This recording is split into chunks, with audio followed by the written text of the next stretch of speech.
Hello, Virgo. Welcome to the Plaid Sheep Oracle. Oh, you have a very interesting reading, Virgo. We start with this Opulence card. Now it says it's time to lead. And that, I think that is relevant. But really, it's more about this idea of opulence. The card at the bottom of the deck is this, it says, feel loved and proud. But I'm focused more on the beauty of this bird here.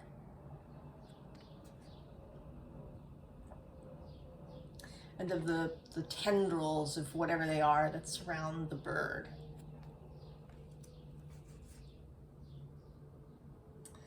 And then the bottom is this become a loving mirror. But I think it's more about you recognizing your own fabulousness, your own capacity for opulence. Mercury has moved into Taurus, and Mercury is your guide, Virgo. Taurus, hosted by Venus, who is still in Taurus and is about to meet Jupiter. I'm recording this on the 22nd, and she will meet Jupiter tomorrow on the 23rd. So she's already in proximity. And it may be that all Earth signs, but I think you in particular, Virgo, because Mercury's there too, are going to feel a greater capacity for that Venusian affluence and luxury. I don't think of Virgo as an ascetic sign necessarily. I think if one went to Virgo's house, Virgo with a big V, Virgo's house, that it would necessarily be very Spartan or sparse. There could be many things, but they would be very particular things that Virgo had chosen. There wouldn't be, kind of miscellaneous clutter or things that had just been, bought on the off chance, or, that gift that your aunt gave you that you just feel you have to put out. I could see that Virgo might have a very luxurious and opulent space, if that is what Virgo wanted, if that was Virgo's vision.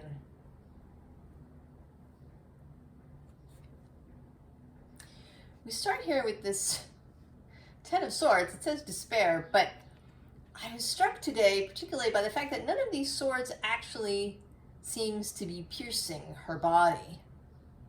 And with this, this flower and this kind of reflective surface, it made me feel like some sort of performance, like a performance art piece or a dance performance.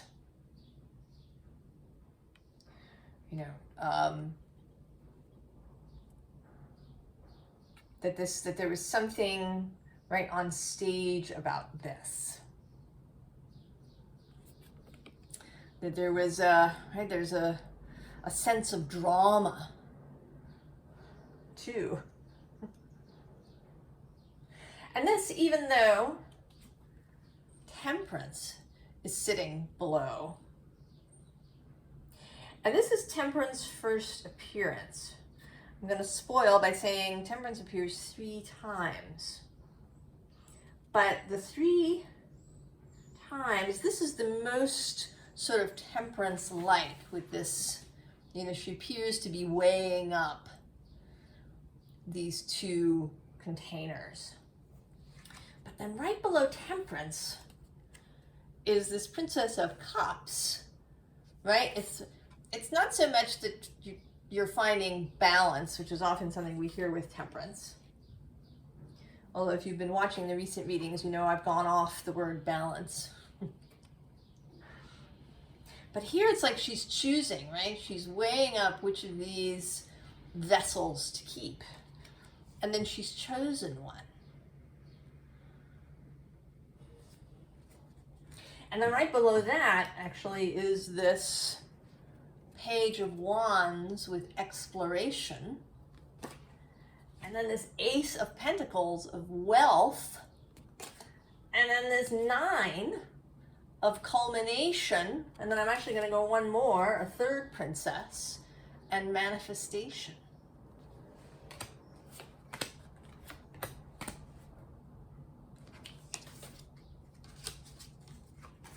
And then the bottom of the deck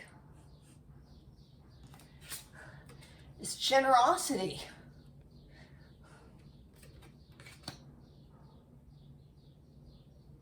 So,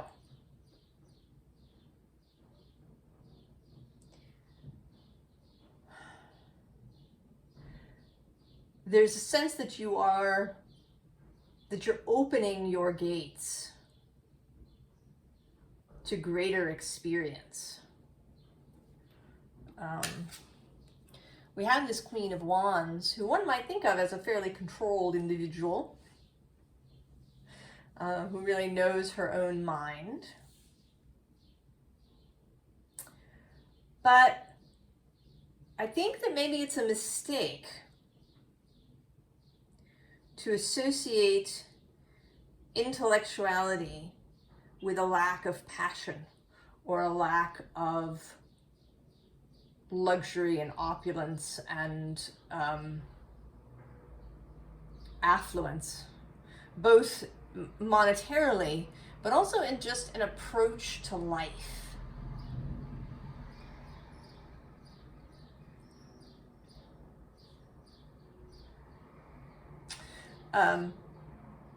If you watch astrology on YouTube, you might know Christopher Renstrom. And he did a video recently about the upcoming Venus and Jupiter conjunction. And he used the movie Babette's Feast as the metaphor or the framework for his discussion of this conjunction. And that, right, in that movie, Babette really understands this idea, right, of very well-crafted luxury. She makes this amazing feast, this meal that is luxurious. You know, there's champagne, there's caviar.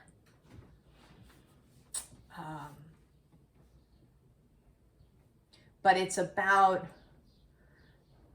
you know, for her it is an art, right? Like a dance performance. There is an artistry to it. And that feels, Virgo, like the way that you might go about this more opulent way of living. Right? Because this, you know, right, there's this, you know, red hair, which speaks to me of passion, the color, you know, orange and red, and then, you know, these flowers on her body.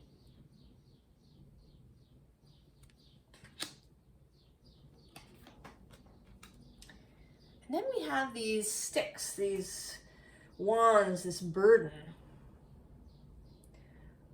that it feels like you're tying it up.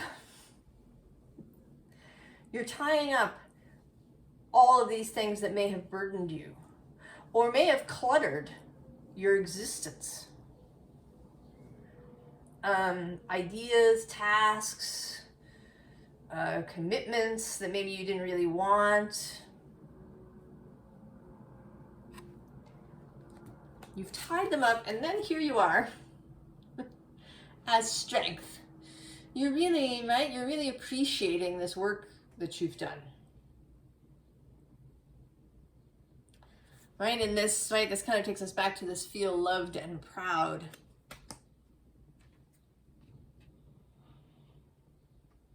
Right? A job well done. A job well done. And then you're just gonna, right, you're gonna let that go. You're gonna let those burdens go. You've tied them up and you're gonna let them go. And you're gonna set out to do things differently here, right, with valor. And it could take valor, it could take courage to live an opulent life.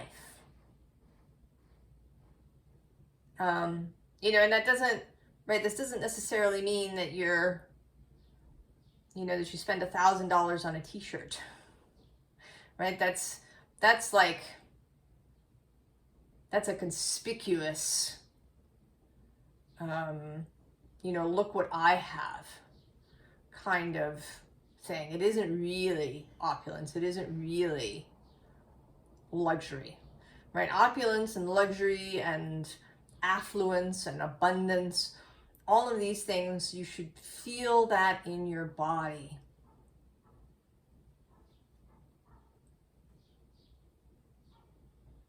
Right? You should feel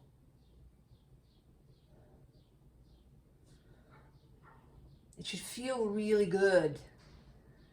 It should feel nourishing and enlivening, right? This is not where you know, go out and spend a bunch of money and buy a bunch of things and then you just have them in your house and you know, suddenly have to take care of them. This is about just, you know, feeling the magnificence of life and not spending, you know, it's also a bit about what you don't do, right? Not, you know, nitpicking things, not kind of nickel and diming yourself, not, you know, imposing really strict restrictions on yourself and what you can and cannot have and enjoy. And this is just like experiences and emotions, right? To have opulent emotions, to, you know, to feel a little dramatic, you know, to feel like you know, maybe want to throw on an opera cloak and go out in the middle of the afternoon in it.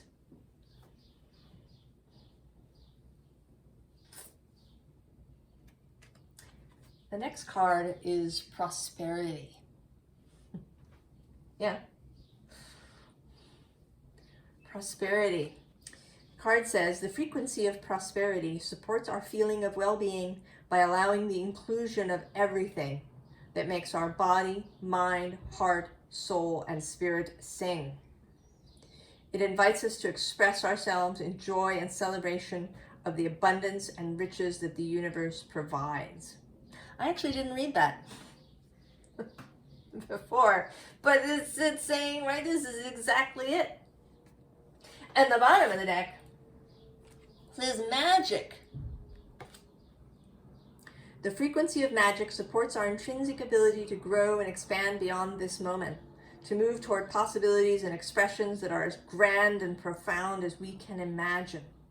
All that is required is our belief in their manifestation.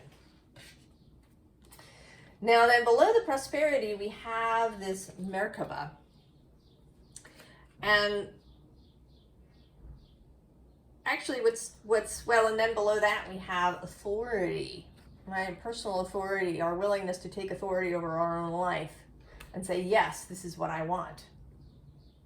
But the Merkaba strikes me because the next card in the row is dynamic, and I'm going to read that. But we have 3223, and this is the third time this combination has appeared in a reading I've done.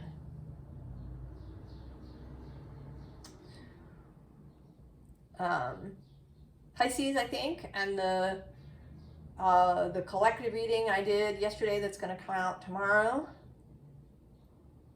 and then this reading. I don't know what that is. I don't know if it's simply repeating as, you know, not so much because of itself, but just as a repeated pattern, so that we pay especially close attention, or to pay especially close attention to any repeated pattern that appears in your own life. Dynamic says, the frequency of dynamic supports our ability to harmonize between layers and aspects of different origin and frequency. It helps us to put together a reality that is made up of many different elements, both familiar and completely new, with ease, grace, and great joy. So the ability to add things into your life in a way that is really satisfying, in a way that creates a dynamic life. You know, I think that's why I object to the word balance so much, because it appears all the time. Everybody's talking about it, that you should have balance, and I'm not sure that that's true. I think we should have dynamism. I think we should have the ability to shift and change, that we should have flexibility.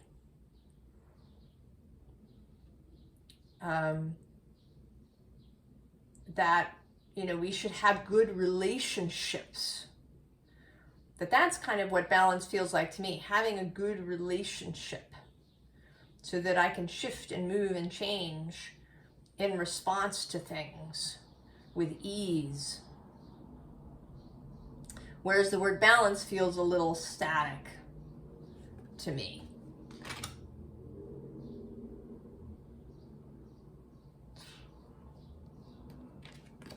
And soul time. The frequency of soul time asks us to allow the possibility of a new reality to emerge, one that embraces the concept that while the corporeal body is mortal, the soul is timeless, limitless, and infinite. And that soul time is available to us. Right? To have an abundance and affluence of things that flow into and out of our lives. That it's not that we're users, right? We don't use things up. Right? We're not out there, you know, taking. That there's a flow, that there's a reciprocity, that things move through us energetically, and that allow for this luxury of experience. Passion, of course. The frequency of passion reminds us that beneath every intense emotion lies the hidden gem of insight, balance, and calm. It assists us in finding the balance within this intensity, moving us from chaos to the calm of the core, where we can let its long-lasting wisdom fill us up. See, that isn't really balance so much, is it, right? It's relationship, right? The relationship within us, our ability to move flexibly from an intense experience to a less intense one. The ability to hold, the capacity to hold intense energies, intense sensations. Right? Because it may be, unless we grew up in an opulent environment where things were very open and available. And that doesn't necessarily mean wealthy. You could live in wealth but feel constriction, or feel, you know, that you had to show it off or something. And I think so many of us feel restricted around this in some way, that that the idea of luxury, of feeling luxurious and open and soft, right? There's kind of a softness to that too. There's a, right, you are undefended. That can feel very intense. Especially perhaps for Virgo, who may have, you know, through sort of natural tendencies, have restricted itself. Right, our Virgo may have restricted us, especially because society supports that in many ways. Then we have the Hanged Man releasing himself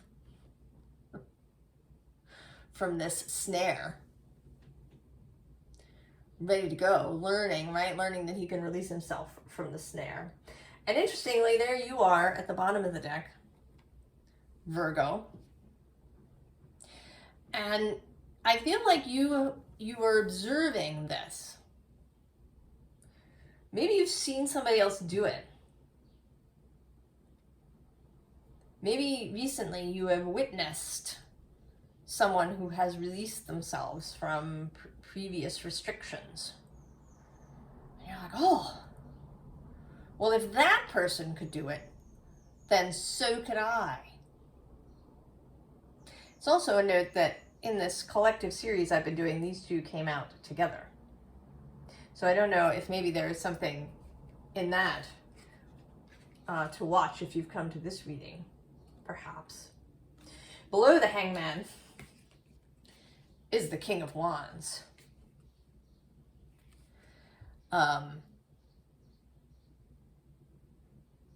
You know, ready to go. And I feel, you know, in this moment, right, that the softness of this person's lips, it's like they're just waiting to be kissed. That they're lying in a field in sunlight and that someone will come along and kiss them. And that they'll receive that luxuriously.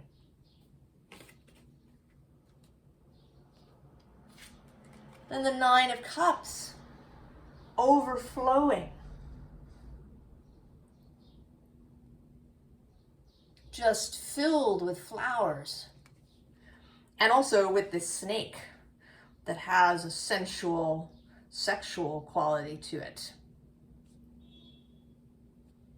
Right? There is an erotic quality to this. You know, and I actually don't know where Eros is right at this moment. I think he might be in Cancer. I think, or maybe Gemini, I'm not sure. But if he's in Gemini, right, that's your sort of sibling sign, Mercury's other home. And in Cancer, it's sextile. That's a working partnership. The energy flows easily. So you may really be able to feel Eros more than usual in this moment. Because then we get the Seven of Cups. That is, you know, it could be overwhelming. She does have her eyes closed, but it could also be just, you know, that she's sinking into this experience fully. Sinking into this, this wild, perhaps, ride through the dreamscape.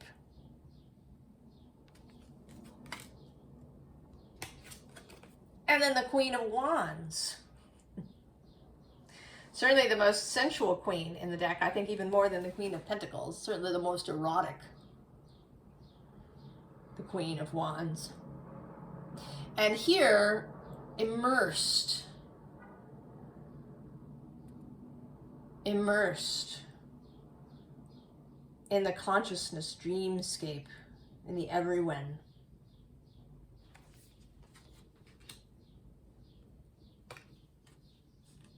And this, I feel, maybe you again, Virgo, a little bit. there's a little bit of side eye coming through here.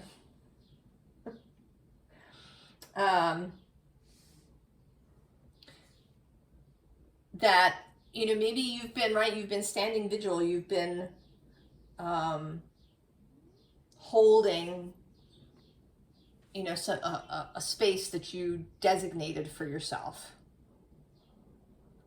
And now you're seeing this, right, this Queen of Wands, this woman riding the dream horse, this overflowing cup, this hanged man who's releasing himself. And you're really considering, you know, why have I been denying myself these things? Right? This Seven of Wands is quite different than this one.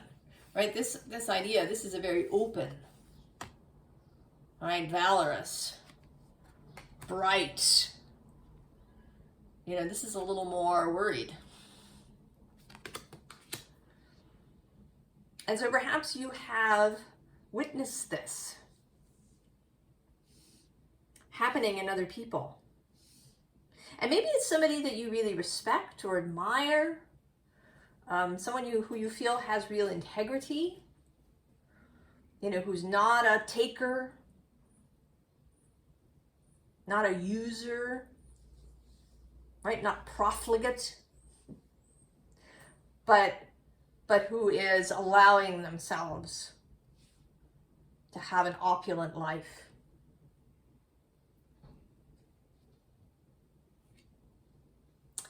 So now we have once upon a time. This ability to write the story as you want it. And right below,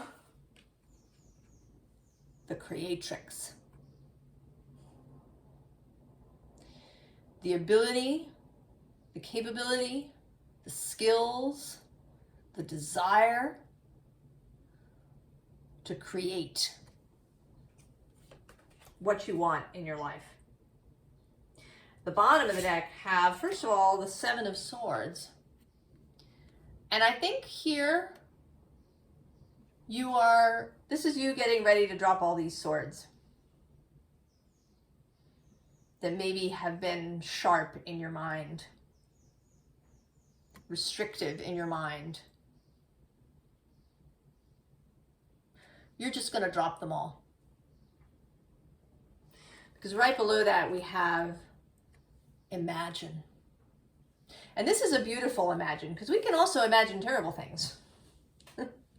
Right? Worries are the imagination used in a restrictive way. But this imagine, right, along with the once upon a time and the creatrix, is about using your imagination for expansion, for what you want.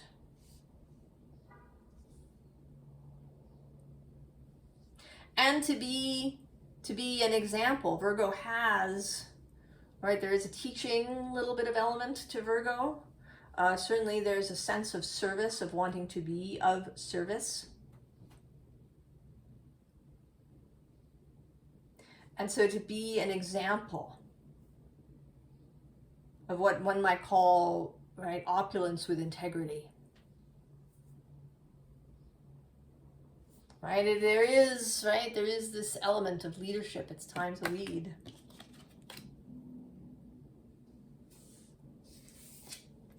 And then we have temperance again. But this time temperance sort of reaching for something that will be a missing puzzle piece.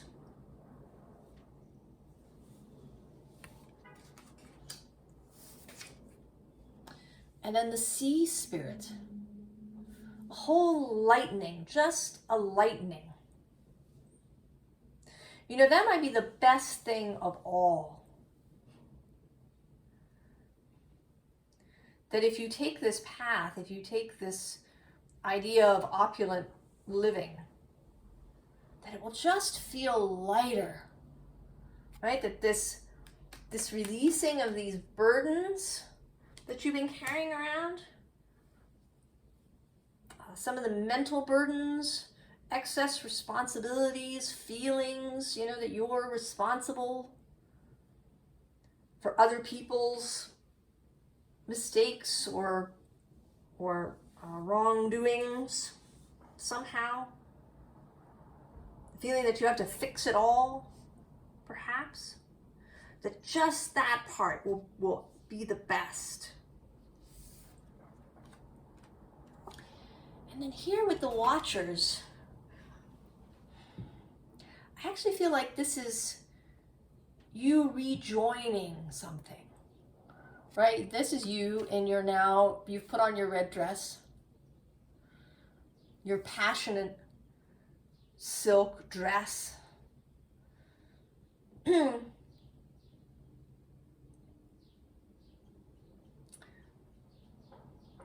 And you've rejoined a group, right? You have rejoined life in its fullest.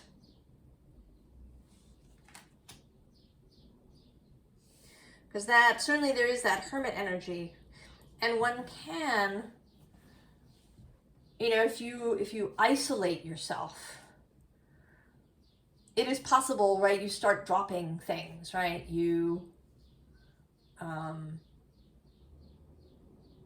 know, there's a kind of shrinking inward that can happen when it goes on for too long. You know, this is why sometimes people say that you shouldn't spend the day in your pajamas. Because there is a real energetic change that happens to us when we put on more tailored clothes, more structured clothes.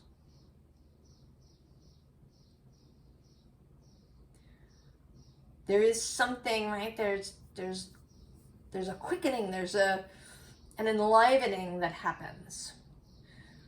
Because we do have psychological and spiritual associations with clothes and with our surroundings. You know, so to keep a place neat, to make your bed every morning, to, you know, leave no dishes in the sink, to put on clothes during the day. And, right, so the sense of rejoining life. And then with the Two of Cups, of embracing life.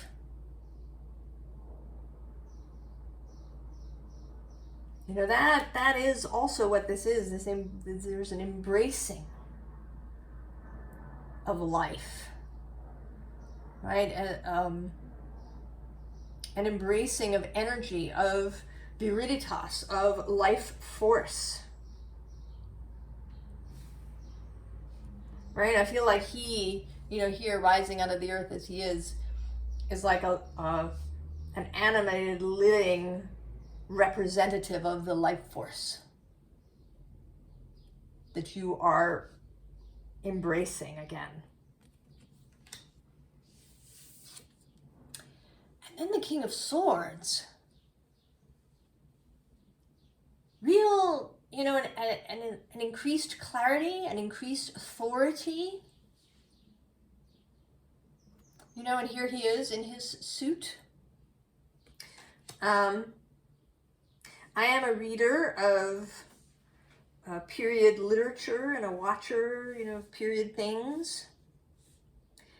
And I've always sort of liked this idea of dressing for dinner.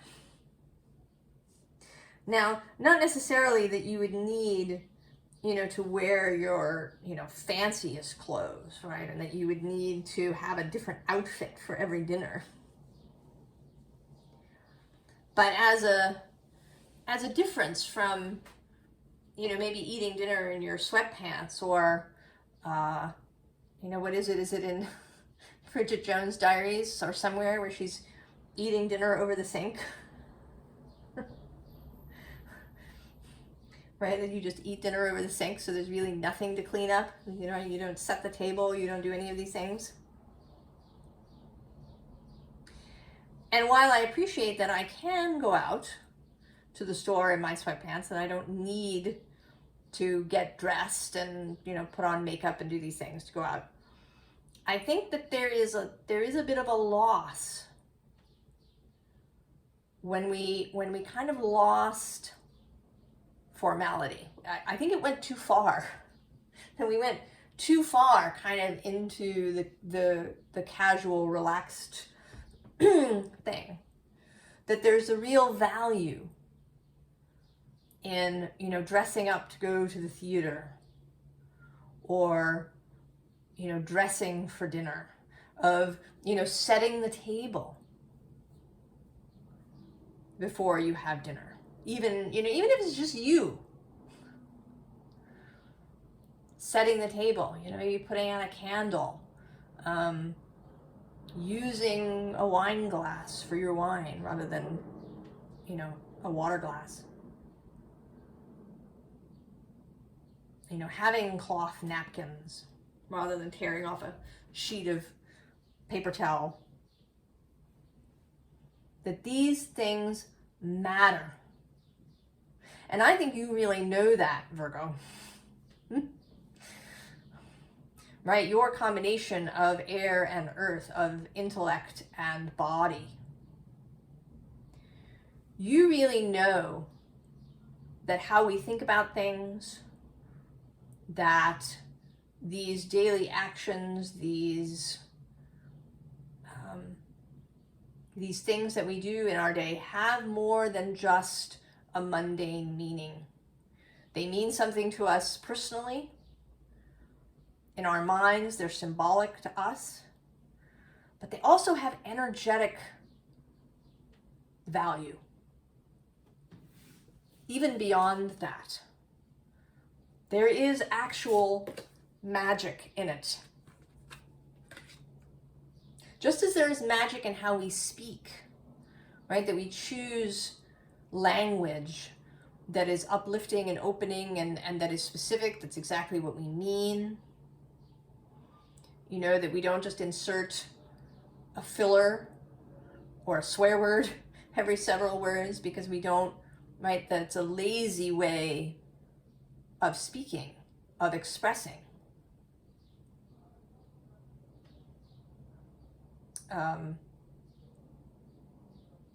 You know, or speaking negatively about yourself, using negative metaphors during the day. All of these things are really important. They all have energetic expressions, right? It's all energy, everything. It's all magic. We speak spells through the day, even when we don't know we're doing it. And I think that this, right, this opulence of life is, you know, a kind of magic that you are just discovering. And I mean that like really like a magical practice. And not just, oh, life is magic. But no, like actually to create perhaps your very own magical practice around this idea of opulence and luxury and passion and dynamism and prosperity.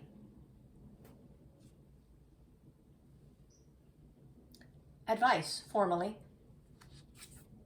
The Elder of Fire, here, holding her son, casually, just casually. Roses at her feet. And interestingly, there's this Mjolnir symbol here at the top that I'm just noticing. That's right, this thunder god thing, which makes me think of Jupiter, who is still in Taurus and is actually about to move into Gemini, your sibling sign, and will be conjuncted by Mercury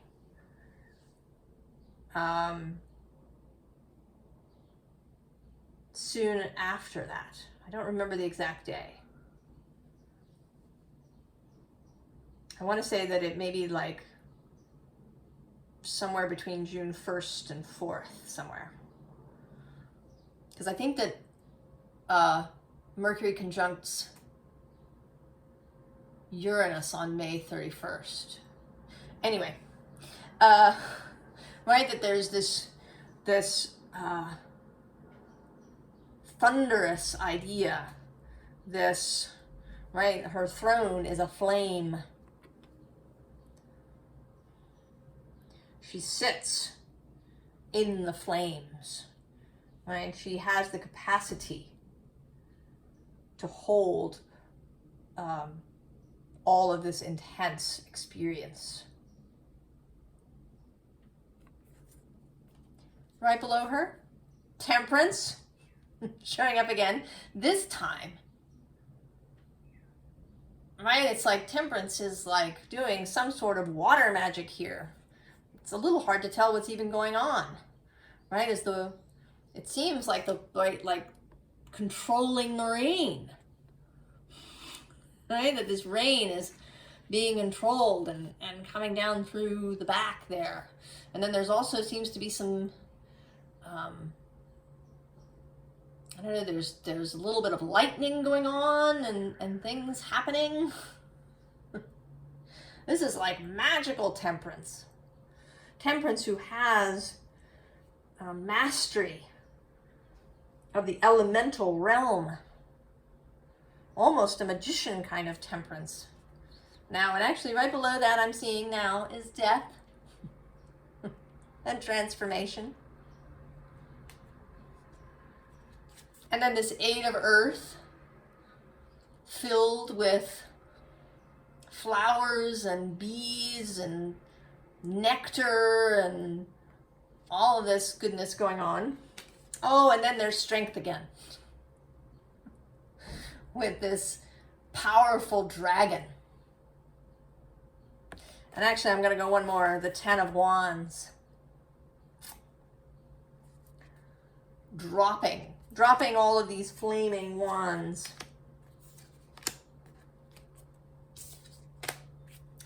The bottom of the deck is the High Priestess. Looking very elegant here.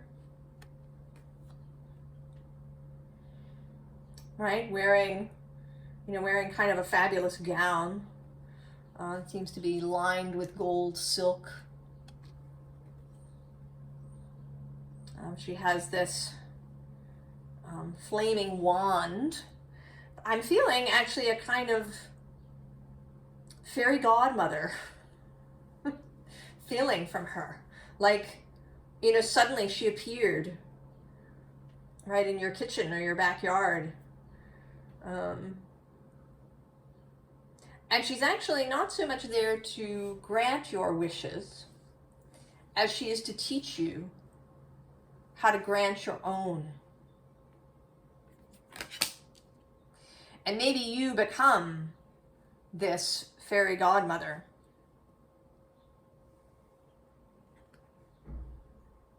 And teach others. So here we have this Ace of Air, who has mastery, command of the air element. She can summon these dragons, summon power. Right, Mercury's power.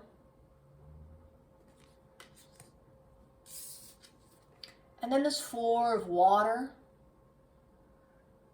Right, this soft place.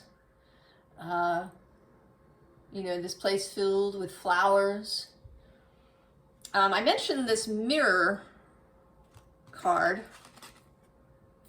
right at the bottom, becoming a loving mirror, and that seems like becoming a loving mirror for yourself, like doing loving mirror work, where you look at yourself and see your own beauty, right? She is seeing her own beauty in the waters.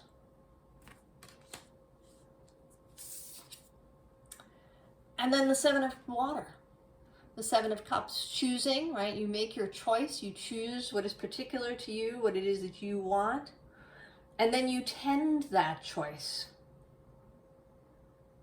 That's a Virgo word, I think, to tend. To tend to something, to tend to the inner fire, to tend to your own guiding star. Right, as the hermit, you carry the star around in your lantern, and you tend that flame for yourself and for others. And then the Queen of Water, the Queen of Cups, here fully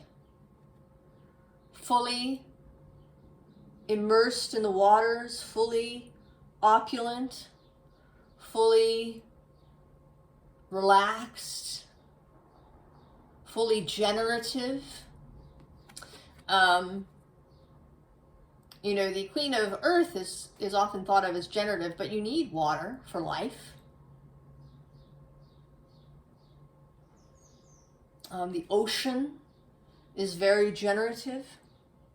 And so is this emotional consciousness dream space. And this too is a luxury, perhaps, that maybe you haven't allowed yourself time really spent in the dream space. Time spent in imagining and dreaming every day. Time spent, you know, really thinking about what you want, immersing yourself in the imagery of it, right? Riding the dream horse.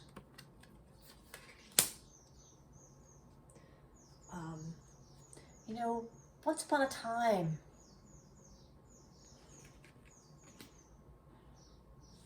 you know, and once upon a time being the time in the future. You know, once upon a time there will be.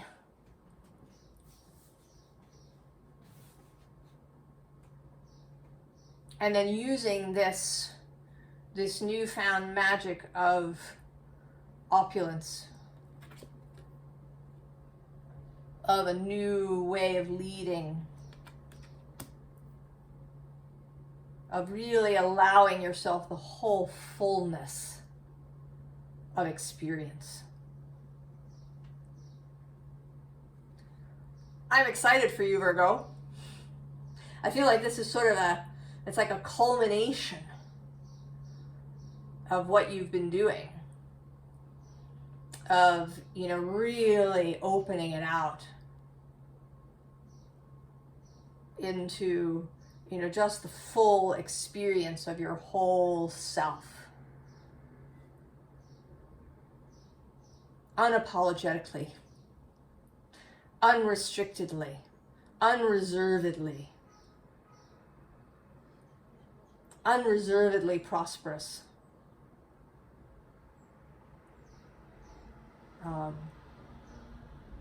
You know, beauty filling your life, Virgo. I wish you all the very, very best in this, Virgo. And I will see you next time. So long.